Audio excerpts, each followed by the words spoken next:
Sooner or later, we all face emotional burnout, a state in which everything slips out of control and goes off plan. Our motivation fades, the goal we were striving for starts to seem meaningless, the ways to achieve the goal become unattainable. In short, our house of cards begins to crumble. The solution to this problem may seem simple, just take action. However, in reality, the problem runs much deeper and often involves hormonal imbalances that we can do nothing about. In this video, I will talk about the main issues of the emotional pit, how to cope with thoughts in this moment, and what actions will help you get out of it. I created my Twitter account where I will write quotes from great people and my thoughts. Therefore, I will be glad if you subscribe to it. First and foremost, it's crucial to understand that something is not right. Certain indicators of our behavior can point to this. I would highlight 4 main ones. Decreased or lack of motivation, the first indicator. This state is characterized by the complete loss of motivation to achieve important goals and tasks, even though the person is usually very active and productive. Overcoming apathy, understanding how to overcome laziness, and developing determination in such cases are extremely difficult. Sometimes it reaches the point where there is no desire to get out of bed. Behavioral or emotional changes. This criterion reflects that what used to bring pleasure or joy no longer appeals to you. Changes in behavior can affect the ability to communicate with others and perform daily tasks. Emotional changes include a lack of interest in news, public events, and even one's own life. To overcome laziness in this criterion, it's important to pay attention to internal feelings and emotional states. Deterioration of habitual elements of life quality.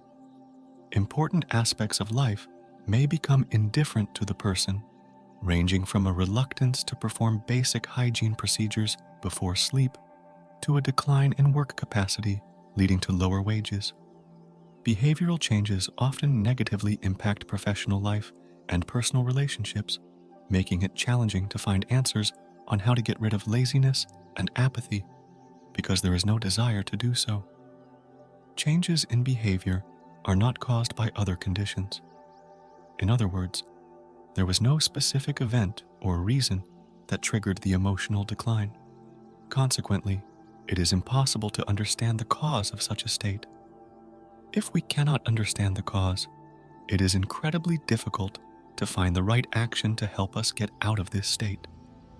However, the absence of an apparent cause does not mean the absence of reasons. Often, insignificant reasons with a prolonged nature accumulate over time, gradually lowering our psycho-emotional background.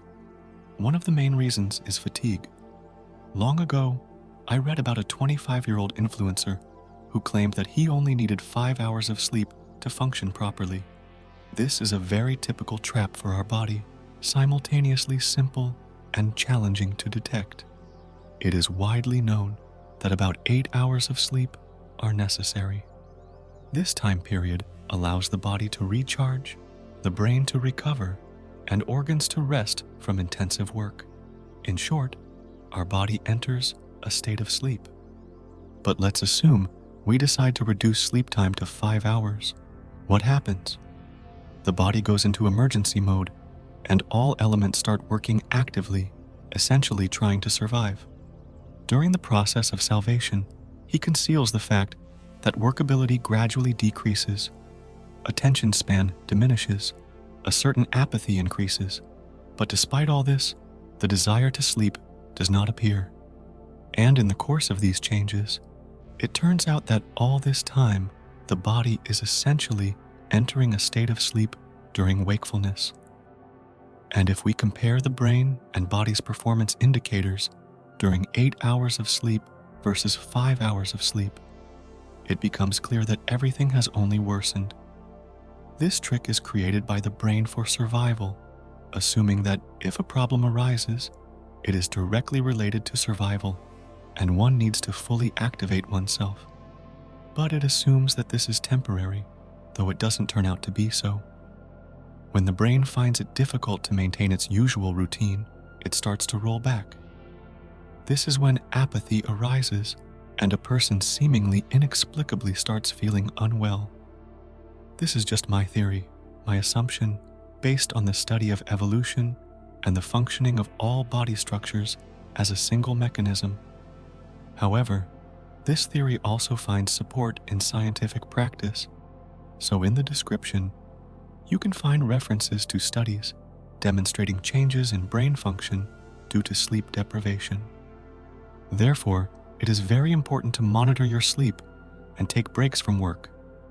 Go to the park more often, listen to bird songs, the rustle of leaves, talk to people you don't know, reboot your brain. The second reason may be fear. Sometimes a person can feel drained due to the fear of making a mistake. If anxiety pursues you, you doubt the success of the outcome, and a sense of responsibility burdens you. Try lowering the bar of expectations and overcoming anxiety. Don't be afraid to do something unusual. Confidence in your abilities will come with new experiences. Lack of motivation is also a significant reason for the decline in psycho-emotional state, and sometimes it happens that the motivation itself may be there, but there is no clearly defined path to the goal, or an error was made somewhere, and now it seems that everything is not going according to plan. However, there is no need to despair because there is a reasonable way out of every situation and the solutions that can help you overcome apathy. Some of them I mentioned in my previous videos, so I recommend watching them as well. A comprehensive approach will help you do it faster. Now, I will talk about 7, in my opinion, the most effective ways to control your emotions. Plan your day. One of the most effective ways to overcome emotional imbalance is a well-thought-out division of the entire day and the distribution of current tasks. Install a special app on your phone, or even better, get a notebook, and every evening make a plan for the next day. Be sure to outline goals and set tasks to be completed. We often procrastinate because we don't know how to organize our activities. When a new day begins with a clear plan, it's easier to start working. This allows you to control your time and focus on important tasks. Create your morning ritual. A morning ritual is a set of actions with which you start each day, such as exercise, dance movements, a cup of invigorating coffee, a run, meditation, etc. Such a regular ceremony will add freshness. You will be able to overcome laziness, apathy, and fatigue and get into a working mood. The morning ritual can consist of a set of sequential tasks. For example, do some physical exercises, have a cup of coffee, read your favorite book, restore dynamic balance through auto-training or meditation, start working. Break down large tasks into smaller ones.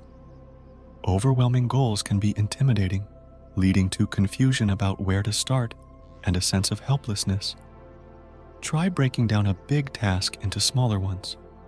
For example, if you've decided to write a novel but find yourself delaying the start every day, it's challenging to create an entire book in a single day. However, if you simplify the goal and plan to write 5 pages of text daily or 1 chapter per week, achieving the final result becomes much more manageable. Reward yourself for every victory. Even the smallest triumph over procrastination deserves recognition. Figure out how to overcome laziness and kickstart your work with rewards. For instance, if you've written the first part of your paper, treat yourself to something delicious. If you've had an active workout at the gym, allow yourself to relax and watch your favorite movie. Try the Pomodoro technique, time management method. This technique enhances productivity through shorter time commitments and brief breaks. Divide your entire workday into segments, or Pomodoros, each lasting 25 minutes, followed by a 5-minute break. One task is completed in 2 or 3 Pomodoros. You can adjust the time of one Pomodoro at your discretion, such as 40 minutes of work plus 10 minutes of break if needed. Set realistic goals. When planning your time, set truly achievable goals. For example, you can't become an athlete in 2 weeks or learn a foreign language in 5 days. Unrealistic goals lower motivation and contribute to losing interest in the task. Those who consider real-world conditions in their planning will inevitably overcome laziness. And the last but not least advice, start engaging in sports. In addition to visible improvements in body and physical characteristics, sports offer a wide range of positive elements. Discipline is one of the primary benefits. Forcing yourself to get off the couch and go for a run is an essential step in developing a resilient mental system. Furthermore, sports put a strain on your hormonal system, promoting the production of androgenic hormones that directly impact determination and active actions. This helps us confidently move towards our goals and ignore minor mistakes, thereby reducing the likelihood of falling into an emotional pit. As a thank you for reaching this point, I also want to share books that, in my opinion, can help you in combating procrastination and emotional burnout. They are simple to read and written in a populist language, making the material accessible to everyone. The first book is End Procrastination by Peter Ludwig. In this book, the renowned Czech psychologist and one of Europe's leading personal growth coaches, Peter Ludwig, shares insights on overcoming laziness and procrastination. From this book, you will learn about procrastination, how to diagnose and overcome it. Book provides a comprehensive solution to the problem, introducing readers to a system of effective methods and techniques to reduce psychological tension, maintain motivation, experience joy, and change life for the better.